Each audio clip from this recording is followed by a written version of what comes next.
श्री सद्गुरु महाराज की जय। ज्ञान गंगा के सभी पाठकों को मेरा स्नेह भरा सादर प्रणाम।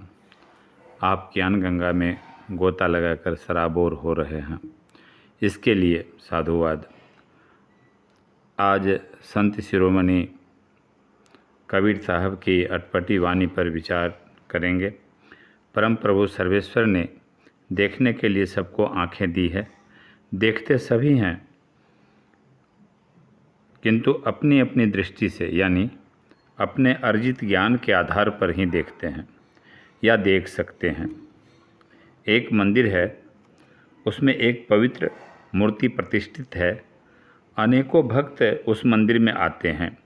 जो श्रद्धालु भक्त हैं वे उस मूर्ति को परमात्मा का प्रतीक मानकर प्रणाम करते हैं। दूसरे भक्त उस मूर्ति की कला का अवलोकन करते हैं। तीसरे उस मूर्ति की धातु को देखते हैं, खरी है या खोटी।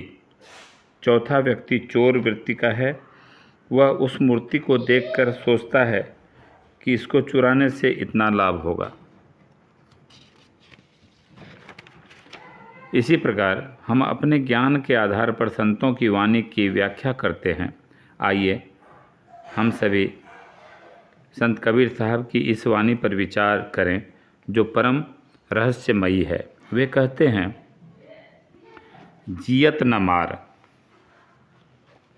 जियत न मार, मुआ मत लइयो, मांस बिना मत अइयो रे।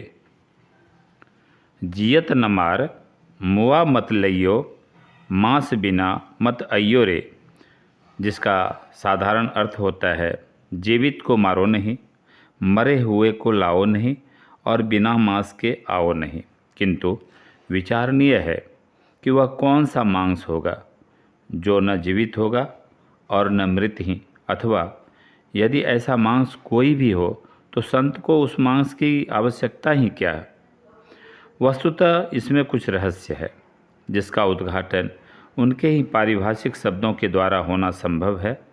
अतएव अब यही सर्वश्रेष्ठकर होगा कि हम उनकी वाणियों की खोज कर यह सिद्ध करें कि उन्होंने जीवित और मृतक की क्या परिभाषा दी है।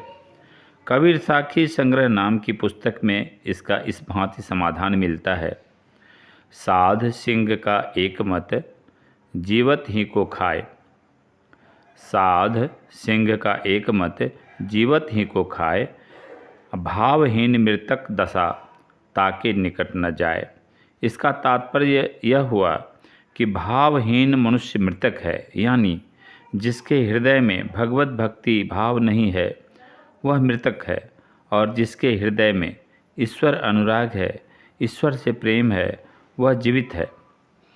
तथा मांस शब्द के अर्थ में चंद्रमा भी एक अर्थ है। इस प्रकार संत कबीर साहब की उपर्युक्त कड़ी का अर्थ हुआ, भगवत प्रेमी को दुखाओ नहीं, भगवत प्रेमी को दुखाओ नहीं, भावहीन को लाओ नहीं, और ऐसी साधना करो जिससे साधना काल में जब तक चंद्र दर्शन नहीं हो जाए लौटकर आओ नहीं। इस भांति संत कबीर साहब की वाणी लोगों को विचित्रशील जान पड़ती है। कहावत भी है, कबीर का गाया गावे तो गजब का धक्का खावे, और कबीर की वाणी बूझे तो तीनों लोग सूझे।